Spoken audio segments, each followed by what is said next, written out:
आज हम बात करेंगे उस बुलडोजर की जो कानूनी था, जो कोर्ट अप्रूव था, जो जरूरी भी था, लेकिन जिसने सैकड़ों घर जमीन पर बिछा दिए।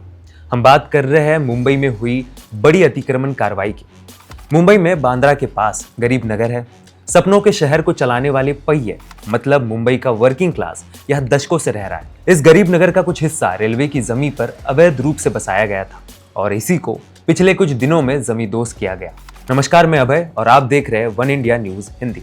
19 मई 2026 पश्चिम रेलवे ने बांद्रा ईस्ट के गरीब नगर में अतिक्रमण हटाओ अभियान शुरू किया। 400 से 500 अवैध निर्माण, करीब 5200 वर्ग मीटर रेलवे की जमीन जिसकी कीमत है लगभग 600 करोड़। यह कोई नहीं कह रहा कि यह बुलडोजर अवैध है, लेकिन असली सवाल यह है जो लोग यहां दशकों से रह रहे थे, दशकों साल से यहां पर उन्होंने अपना मकान बनाया, उनके पास वोटर आईडी थी, राशन कार्ड था, बिजली का कनेक्शन भी था, तो उन्हें इतने साल नागरिक की तरह ट्रीट क्यों किया गया और एक दिन अचानक अतिक्रमणकारी कैसे कह दिया गया। इस सिस्टम की सबसे बड़ी बेईमानी है, जब वोट चाहिए था तब ये लोग असली मुंबई करते, जब जमीन चाहिए तब ये अवैध कब्जेदार हो गए। ये जमीन बीकेसी के पास है, बांद्रा टर्मिनस के करीब है। माना जाता है कि मुंबई की सबसे महंगी जमीनों में से एक ये जमीन का टुकड़ा है। ये मुहिम 5 दिन चली और 23-24 मई तक 500 में से करीब 300 से ज्यादा ढांचे जमींदोज कर दिए गए थे। बीच में कुछ ऐसा हुआ जिसके बाद यहाँ का माहौल गरमाया। 20 मई को एक मस्जिद का हिस्सा गिरा, लोग भड़क उठे, पत्थर चले, लाठियां चली। इसमें 3 पुलिसकर्मी घायल हुए और 19 गिरफ्तारियां भी हुई। अब समझते हैं कि सरकार और रेलवे क्या कह रहे हैं। रेलवे का कहना है ये कोर्ट का आदेश है। 2017 से कार्रवाई चल रही थी। बॉम्बे हाई कोर्ट ने 29 अप्रैल 2026 को अनुमति दी और सुप्रीम कोर्ट तक ये मसला गया, लेकिन वहां पर भी सुप्रीम कोर्ट ने स्टे देने से मना किया और आखिरकार फैसला आया। रेलवे की जमीन है, रेलवे के लिए होगी। यहाँ पर छठी लाइन बननी है, बांद्रा टर्मिनस को एक्सपांड करना है।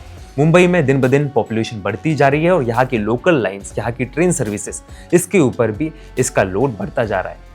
मुंबई की लाइफलाइन को और मजबूत करने के लिए ये कदम जरूरी है। इस तरीके की बातें रेलवे और सरकार की तरफ से कही जा रही है और ये भी कहा कि जिनके घर एलिजिबल है, ये रेलवे ने कहा था कि जिनके घर एलिजिबल थे, जो एक सर्वे किया गया था उसमें उन्हें बचाया गया। हालांकि यहीं पर सबसे बड़ा ट्विस्ट है। हिंदुस्तान टाइम्स की इस रिपोर्ट के अनुसार रेलवे ने वादा किया था कि ऊपर की मंजिल हाथ से तोड़ेंगे, नीचे का पक्का घर सुरक्षित रहेगा।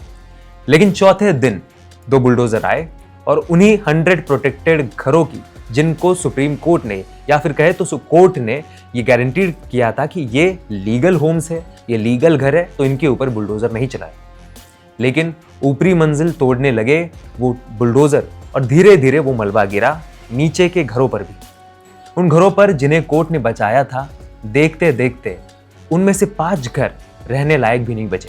एक मालिक की चीख सुनकर पास खड़े पुलिस वाले दौड़े, रेलवे ऑफिशियल्स को बुलाया, ऑर्डर आया रोको, लेकिन तब तक देर हो चुकी थी। अब समझते हैं कि विपक्ष इस पूरे मसले में क्या कह रहा है। कांग्रेस, शिवसेना, यूबीटी ने कहा कि ये गरीबों पर जुल्म है। ईद को बस कुछ दिन बाकी है और यही वक्त कैसे चुना गया इतनी बड़ी कार्रवाई के लिए। मुंबई में मई की भयंकर गर्मी के बीच धूप में बच्चे, बुजुर्ग छत के बिना घूम रहे हैं। कानून अपनी जगह सही है भी या फिर हो भी सकता है, लेकिन रेलवे की जमीन रेलवे की है ही, इसके बारे में किसी पे कोई भी दो राय बिल्कुल नहीं है। लेकिन कोर्ट ने सालों से सोच समझ कर यह फैसला भी दिया। लेकिन कानून और इंसानियत दोनों एक साथ चल सकते हैं। अगर 2017 में नोटिस दिया था तो 2026 तक रिहैबिलिटेशन क्यों नहीं हुआ? 9 साल में आखिरकार क्या हुआ? लोगों के लिए क्या किया गया? बस एक केस चलता रहा और जब एक्शन का वक्त आया तो सिर्फ बुलडोजर आया। अब एक कंपैरिजन देखिए कि मुंबई में ही एक और बड़ा काम चल रहा है, धारावी रीडेवलपमेंट प्रोजेक्ट। 600 एकड़ की जमीन है, करीब 10 लाख लोगों को डायरेक्ट इंपैक्ट करेगा।